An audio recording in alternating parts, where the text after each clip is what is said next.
తెలంగాణలో ప్రసిద్ధి పుణ్యక్షేత్రమైన వేములవాడ శ్రీ రాజరాజేశ్వర స్వామి ఆలయంలో భక్తులు రద్దీ నెలకొంది.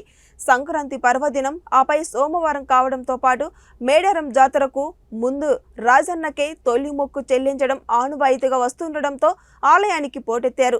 కళ్యాణకట్ట, ధర్మగుండం పరిసరాల సందడిగా మారాయి. ముందుగా భక్తులు కళ్యాణకట్టలో తలనీళ్ళు సమర్పించి స్నానాలు ఆచరించిన అనంతరం స్వామివారికి కోడే మొక్కులను చెల్లించుకుంటున్నారు. ఆ తర్వాత రాజన్నను దర్శించుకుంటున్నారు. సమీపంలోనే బుద్ధిపోచమ్మ అమ్మవారి బోనాలు సమర్పించేందుకు భక్తులు తరలి రావడంతో ఆలయం కిక్కిరిసిపోయింది.